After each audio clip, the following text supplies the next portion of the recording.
Hello student, आप सभी का स्वागत है एस्ट्रो लेक्चर 5 के माध्यम से जो बीएससी सेकंड सेमेस्टर की नई सीरीज स्टार्ट करके है, जिसका नाम है एमसीक्यू यानी मल्टीपल चॉइस क्वेश्चन। यहाँ पे स्टूडेंट यूनिवर्सिटी एग्जाम के अंदर क्वेश्चन बनते हैं और बात करेंगे हम इन्वर्टिव मैट्रिक्स और निलपोटेंट मैट्रिक्स। यहाँ पे इनसे रिलेटेड जितने भी कंसेप्ट एग्जाम यूनिवर्सिटी में आते हैं और आज हम जो क्वेश्चन यूनिवर्सिटी के अंदर जो क्वेश्चन होते हैं उनको करने का क्या अप्रोच है वो भी हम आपके सामने स्टूडेंट डिस्कस करेंगे। तो सबसे पहले बात करेंगे इन्वर्टिव मैट्रिक्स क्या होता है। स्टूडेंट यहाँ पे इसको स्टेटमेंट को समझते हैं। ए स्क्वायर मैट्रिक्स, देख सबसे पहली बात यहाँ पे स्क्वायर मैट्रिक्स होना चाहिए। A square matrix A is called invertible matrix. ये तभी होगा जब ए स्क्वायर यहाँ पे आइडेंटिटी आ जाए। स्टूडेंट हमारे पास एक कोई मैट्रिक्स है, यदि हम इसको आइडेंटिटी ला दें तो हमारे पास वो इन्वर्टिव मैट्रिक्स हो जाएगा। एग्जाम्पल के जरिए समझते हैं। हमारे पास स्टूडेंट ए, ये एग्जाम्पल है 1 0 माइनस के 1, ये हमारे पास ए मैट्रिक्स है। यदि हम इसका स्क्वायर करते हैं स्टूडेंट, स्क्वायर हम ए इंटू ए, यदि हम हमारे पास खुद से मल्टीप्लाई करते हैं तो 1 0 0 माइनस के 1 यानी 1 0 0 माइनस 1। जब स्टूडेंट मल्टीप्लाई करेंगे हमारे पास आइडेंटिटी मैट्रिक्स आएगा। देखो यहाँ पे अगर ये 2 ऑर्डर का मैट्रिक्स है तो आइडेंटिटी हमारे पास 2 ऑर्डर का आएगा, तो इसको हम बोल सकते हैं इन्वर्टिव मैट्रिक्स। अब स्टूडेंट एक कंसेप्ट और भी है इसका, अगर ए इक्वल ए खुद का कोई मैट्रिक्स है, खुद का खुद इक्वल है तो वहाँ पे वो इन्वर्टिव मैट्रिक्स है। इसके दो कंसेप्ट है। एक तो आपका ए स्क्वायर आइडेंटिटी आ जाए, मतलब कोई मैट्रिक्स है ए स्क्वायर मैट्रिक्स है, अगर उसकी हम आपस में प्रोडक्ट करते हैं तो हमारे पास आइडेंटिटी आना चाहिए। जैसे कोई मैट्रिक्स है खुद का खुद इनवर्स के इक्वल है तभी हमारे पास इन्वर्टिव मैट्रिक्स है। तो इस तरीके से हम यहाँ पे एग्जाम्पल को समझ सकते हैं। इसमें कुछ पार्टिकुलर एग्जाम्पल ले सकते हैं जहाँ पे दे रखा है हमारे पास ए कोई मैट्रिक्स है और खुद से प्रोडक्ट करेंगे तो हमारे पास आइडेंटिटी आ जाए तो हमारे पास वो हो जाएगा। अब स्टूडेंट बात करेंगे इसके कुछ इंपॉर्टेंट रिजल्ट बेस और इन्वर्टिव मैट्रिक्स।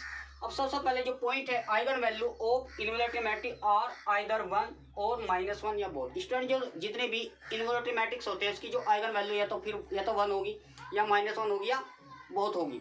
अब इसमें बात करेंगे हमारे पास नेक्स्ट पॉइंट की रैंक ऑफ ए की जो रैंक होती है उसके ऑर्डर के इक्वल होती है। मतलब किसी भी अगर कोई मैट्रिक्स इन्वर्टिव है उसकी जो रैंक होता है उसके ऑर्डर के इक्वल होता है। अगर हमारे पास 3 ऑर्डर का मैट्रिक्स है वैसे वो इन्वर्टिव होना चाहिए तो उसकी जो रैंक हो जाएगी हमारे पास 3 होगी। नलिटी यहाँ पे स्टूडेंट ए की 0 होना चाहिए। ए यहाँ पे इन्वर्टिव मैट्रिक्स है। नलिटी का मतलब यहाँ पे स्टूडेंट अगर ये 1 0 0 आइडेंटिटी मैट्रिक्स है।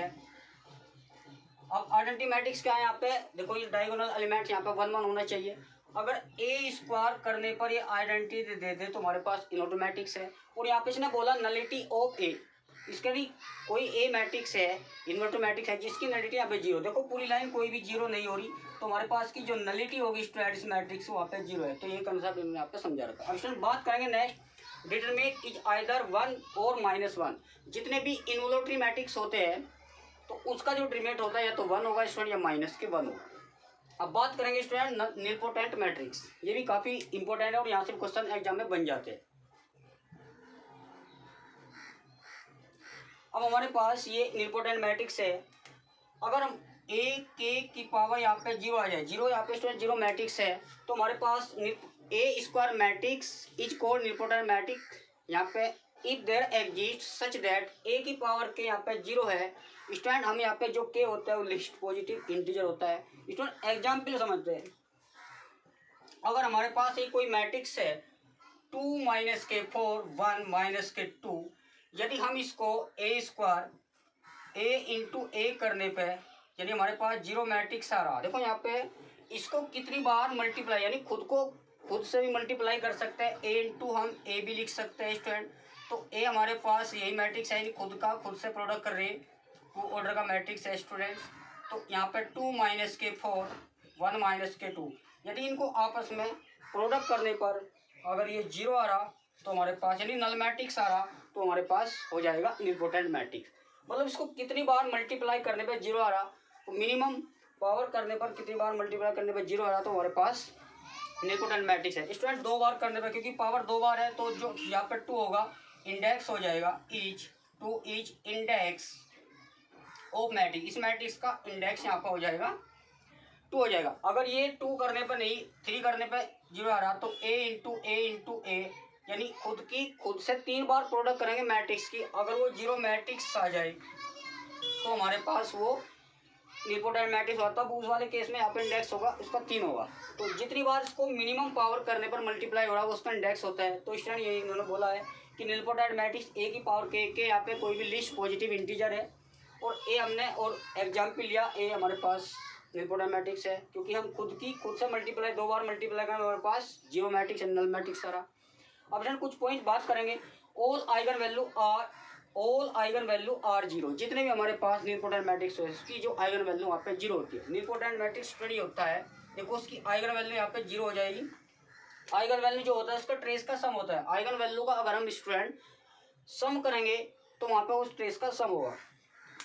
अब यहाँ पे ट्रेस इज ऑलवेज जीरो, इसका जो ट्रेस होता है निलपोटेंट मैट्रिक्स का वो हमेशा जीरो होता है, क्योंकि जब आइगन वैल्यू इसकी जीरो होगी तो स्टूडेंट जो ट्रेस होता है वो आइगन वैल्यू का सम है। अगर 3 ऑर्डर का हमारे पास मैट्रिक्स है तो उसकी आइगन वैल्यू λ1, λ2, λ3 तो वे तीनों जीरो होगी। जब उसकी ट्रेस की बात करें, ट्रेस होता है आइगन वैल्यू का सम। जब तीनों की वैल्यू जीरो है तो सम करेंगे तो ट्रेस यहाँ पे स्टूडेंट उसका भी जीरो हो जाएगा। बात करेंगे next point, nullity is greater than zero. Nullity हमेशा स्टूडेंट इस मैट्रिक्स की जीरो से बड़ी होगी, यहाँ पे समझना।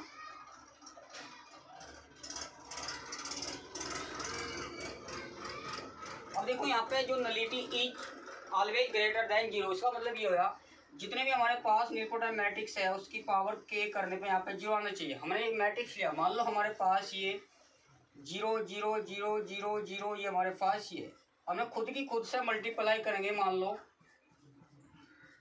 तो ये हमारे पास इसकी मल्टीप्लाई करें तो हमारे पास ये मैट्रिक्स आएगा 0 0 0 0।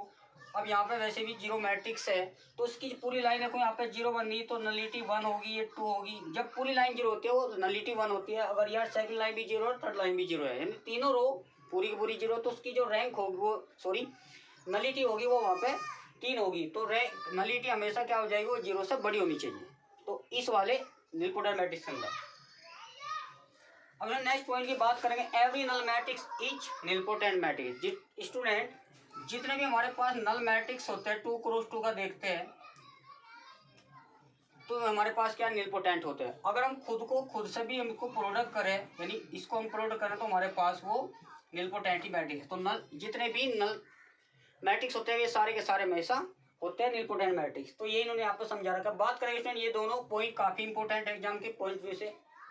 यदि ए और बी यहाँ पे निलपोटेंट मैट्रिक्स है स्टूडेंट, ए और बी यहाँ पे दोनों क्या निलपोटेंट मैट्रिक्स है, और ए बी अगर दोनों का हम प्रोडक्ट करें तो वे निलपोटेंट मैट्रिक्स तभी होगा जब ए बी इक्वल हो जाए बी ए के, यानी ए बी और बी ए यहाँ पे दोनों कंडीशन फुलफिल है तभी उन दोनों का जो प्रोडक्ट होगा वो निलपोटेंट होगा। अगर वहाँ पे ए और बी दोनों क्या स्टूडेंट निलपोटेंट मैट्रिक्स है तो उनका प्रोडक्ट निलपोटेंट तभी होगा जब ए बी और बी ए, यानी आपस में दोनों की प्रोडक्ट करो, पहले ए रखेंगे फिर बाद में फिर पहले बी रखेंगे बाद में दोनों का आंसर यहाँ पे दोनों मैट्रिक्स इक्वल आ रही, तो उस वाले केस में ए बी तभी निलपोटेंट मैट्रिक्स होगा। अब स्टूडेंट यहाँ पे प्रोडक्ट तो निलपोटेंट होता है तब जब ये कंडीशन फुलफिल होगी। अब यहाँ पे स्टूडेंट्स ने बोला कि हमारे पास ए और बी यहाँ पे दो निलपोटेंट मैट्रिक्स है, अगर हमको दोनों को सम करें, दोनों को ऐड करें तो मे नॉट बी निलपोटेंट, वो हो भी सकता है नहीं भी हो सकता है। इसमें एग्जाम्पल लेकर चलते हैं। हमारे पास ये दो मैट्रिक्स है निलपोटेंट मैट्रिक्स के, अगर इन दोनों को ऐड करते हैं, देखो कोरोस्पोंडिंग एलिमेंट ऐड करते हैं, 0 में 0 ऐड करेंगे 0, 1 + 0 यहाँ पे 1 ही हो जाएगा, 0 0 और 0 which is not nilpotent matrix. तो हमने कहा जितने भी यहाँ पे अगर दो ए बी हमारे पास ए और बी यहाँ पे निलपोटेंट मैट्रिक्स है, उनका सम यहाँ पे हो भी सकता है नहीं भी हो सकता है निलपोटेंट, पर यहाँ पे प्रोडक्ट में क्या है ए और बी अगर निलपोटेंट है और ए बी का जो प्रोडक्ट करेंगे यानी उन दोनों निलपोटेंट मैट्रिक्स का आपस में प्रोडक्ट करेंगे वो हमारे पास में वो निलपोटेंट होगा, पर वहाँ पे कंडीशन होगी अगर ए बी इक्वल वहाँ पे बी ए। तो स्टूडेंट आज के लिए इतना, मिलते हैं नेक्स्ट लेक्चर में। For thank watching me.